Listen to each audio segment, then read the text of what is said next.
My dear friends, my dear masters, my dear gods, எல்லோருக்கும் வணக்கம். தியான யோகம் நிகழ்ச்சிக்கு உங்கள் அனைவரையும் வரவேற்கிறேன். பகவத்கீதா சத்சங்கத்தில் இன்னைக்கு இன்னும் ஒரு பகவத்கீதா ஸ்லோகத்தின் ஆழமான விளக்கம் தெரிஞ்சுக்கலாம். பகவத்கீதா 2வது அத்தியாயம் 51வது ஸ்லோகம்.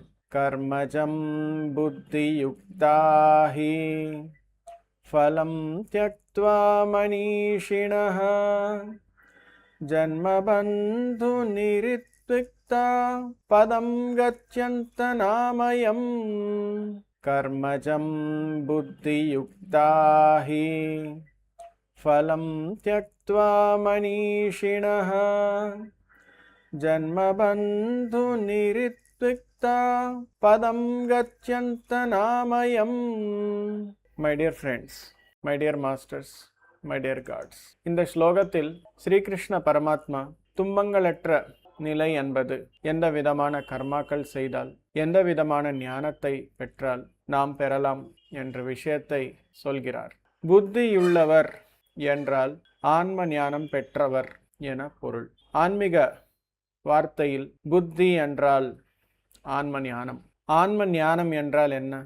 இந்த இறப்பு பிறப்பு என்ற 2 விஷயங்களும் முழுமையான ஆழமான ஞானத்தை பெற்றவர்கள் என அர்த்தம். ஆன்ம ஞானி என்பவன் விவேகத்துடன் எப்பவுமே இருப்பான்.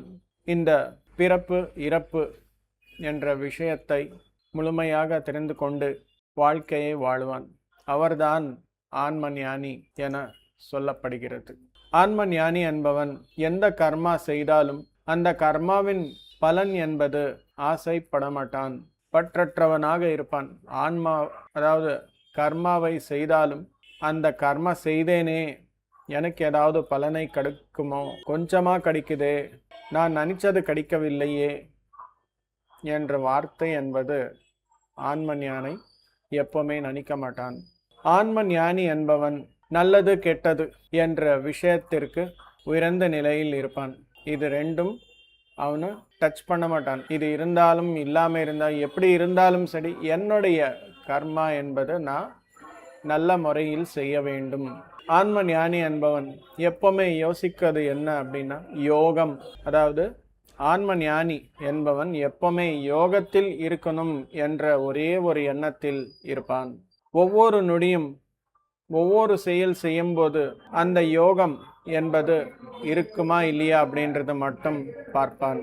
ஒவ்வொரு நொடியும் ஆன்ம ஞானி என்பவன் என்ன எதிர்பார்ப்பார் என்றால், இப்போ இருக்கும் விழிப்புணர்வு இன்னும் ஆழமான விழிப்புணர்வுக்கு நான் என்ன செய்யணும் என்ற ஒரே ஒரு விஷயம் மட்டும் யோசிப்பான். இதற்காக நிறைய யோக பயிற்சிகள் என்பது செய்வான். அதற்காக மை டியர் ஃப்ரெண்ட்ஸ், இந்த விதமாக வாழ்க்கை என்பது வாழ்ந்தால் நம்முடைய வாழ்க்கையில் துன்பம் என்பது இருக்காது. எதற்கு துன்பம் என்பது இருக்காது என்றால், கர்ம பலனை யோசிக்கவில்லை, ஆசிக்கவில்லை. எந்த விஷயத்தில் கவனம் கொடுத்திருக்கிறோம் என்றால், நம்முடைய விழிப்புணர்வு இப்போ இருக்கிறது எவ்வளவோ அதற்கு மேல்பட்ட விழிப்புணர்வு என்பது எப்படி பெறணும் என்ற விஷயத்தின் மீது மனம் என்பது இருக்கிறது. எப்பவுமே யோகத்தில் மனம் என்பது இருக்கும். இந்த விதமான மனதுடன் கர்மாவை செய்தால் அங்கே ஆன்ம ஞானம் மட்டுமே பெற முடியும். இந்த ஆன்ம ஞானத்துடன் வாழ்க்கை வாழும்போது நமக்கு துன்பங்களற்ற வாழ்க்கை, துன்பங்களற்ற நிலை என்பது கிடைக்கும். அதுதான் மோட்சம். இந்த விதமான வாழ்க்கை என்பது வாழணும் என ஸ்ரீகிருஷ்ண பரமாத்மா சொல்கிறார். ஆன்மனோ மோக்ஷாய ஜகத்தாய ச. அதாவது நாம முதலில் ஆன்ம ஞானம் என்பது பெறணும், ஆன்ம ஞானியாக மாறணும். ஆன்ம ஞானியாக மாறினால் மோட்சம் என்பது கிடைக்கும்.